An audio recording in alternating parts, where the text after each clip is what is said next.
Hi everyone. तो दोस्तों आज की इस वीडियो के अंदर हम लोग जानेंगे बिहार की नदियाँ के बारे में। सबसे पहले जानेंगे कि बिहार की नदियाँ डिपेंड किस पे है, यानी कि निर्भर किस पे है।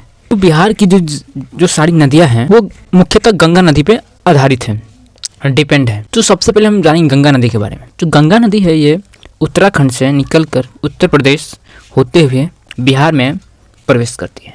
तो जो गंगा नदी है बिहार में कहाँ से और किस जिले से प्रवेश करती है? जो गंगा नदी हो बिहार के बक्सर के निकट चौसा के निकट ही गंगा नदी बिहार में प्रवेश करती है और बिहार में ये 12 जिलों से होकर गुजरती है। बिहार में क्या होता है, बिहार के अंदर 12 जिलों से होकर ये गंगा नदी बिहार से बाहर निकलती है।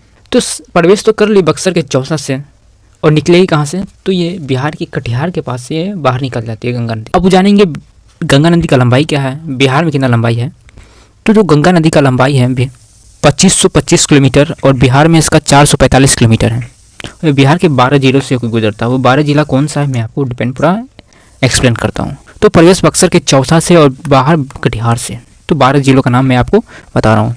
सबसे पहले आपका बक्सर के ऊपर है सारण, जिसे हम छपरा कहते हैं। उसके बाद नीचे भोजपुर, उसके ऊपर है वैशाली, नीचे में पटना, समस्तीपुर, लखीसराय, बेगूसराय, मुंगेर, खगड़िया, कटिहार, भागलपुर। तो ये 12 जिलों का नाम है जो मैं आपको यहाँ पे स्पष्ट रूप से दिखाई दे रहा होगा। आप तो ये जान चुके होंगे आप लोग कि बिहार की नदियाँ डिपेंड किस पे होगी। तो जितनी बिहार की नदियाँ हो सभी गंगा नदी पे डिपेंड होगी या निर्भर होगी। ठीक है। जैसे कि एक फैमिली में एक पेरेंट्स होते हैं, तो पेरेंट्स क्या होते हैं, सबके प्रमुख होते हैं। जो भी निर्णय लेना होता है पेरेंट्स को लेना होता है। जो भी चीज़ हमसे मांगना होता है पेरेंट्स से ही हम लोग मांगते हैं।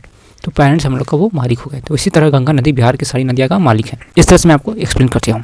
तो सबसे पहले कौन सा नदी है, तो सबसे पहले है घाघरा नदी। घाघरा नदी क्या है, तो घाघरा नदी यूपी में सरयू नदी से कहते हैं। अयोध्या इसी नदी के किनारे बसा हुआ है। घाघरा नदी को यूपी में सरयू नदी कहते हैं। ये अयोध्या इसी नदी के किनारे बसा हुआ है। इसका लंबाई है कितना है 108 किलोमीटर और बिहार में इसका लंबाई 84 किलोमीटर, यानी कि बिहार में 84 किलोमीटर ही बहती है जो घाघरा नदी है। और ये यूपी बिहार की सीमा पर स्थित है। ये नदियाँ जो घाघरा नदी है, जो घाघरा नदी है ये नेपाल के मापोचुंग हिमानंद से निकलती है और यूपी होते हुए छपरा के निकट गंगा नदी में मिल जाती है।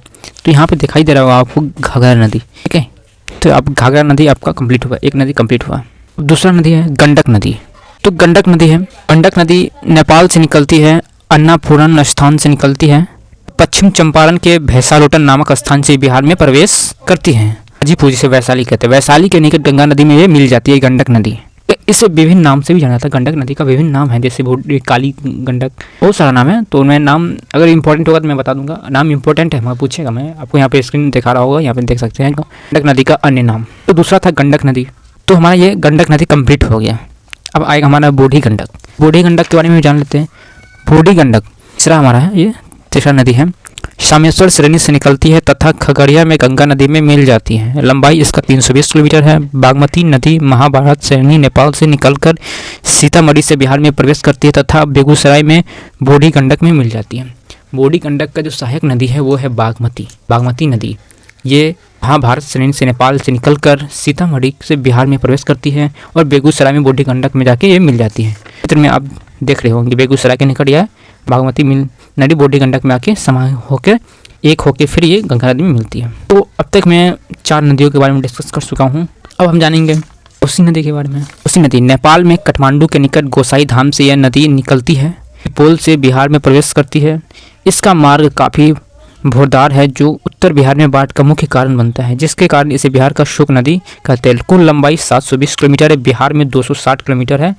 इसका सहायक नदी होगा कमला नदी। कोसी नदी है, ये बिहार में काफ़ी तांडव मचाती है। ये हलचल नदी है, ये अपना मार्ग को काफ़ी ज़्यादा विचलित करती है, मार्ग से अपना काफ़ी डाइवर्ट होती है, भटकती है मार्ग, हमेशा ये मार्ग को अपना परिवर्तन करती रहती है कोसी नदी।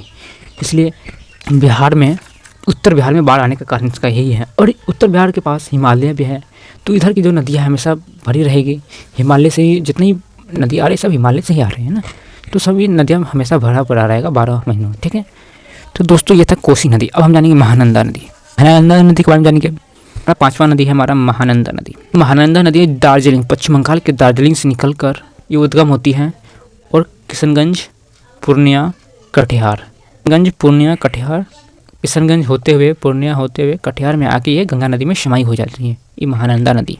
दोस्तों ये था उत्तर बिहार की नदियाँ। अब हम जान लेते हैं इसे वन शॉट में एक बार रिवाइज कर लेते हैं। उत्तर बिहार की नदियाँ, पहला हमारा घाघरा नदी पढ़ा मैंने, नदी के बाद हमने पढ़ा गंडक नदी, उसके बाद बूढ़ी गंडक का सहायक नदी है बागमती, ठीक है। उसके बाद हमने पढ़ा बूढ़ी गंडक का सहायक है बागमती नदी, और कोसी नदी का सहायक है कमला नदी, और महानंदा नदी का कोई सहायक नदी नहीं है। यहाँ पे आप देख सकते हैं, ये बूढ़ी गंडक का सहायक नदी है बागमती, यहाँ पे दिखा दूंगा आपको, अब यहाँ पे स्पष्ट होगा। और कोसी नदी का सहायक नदी है और महानंदा नदी।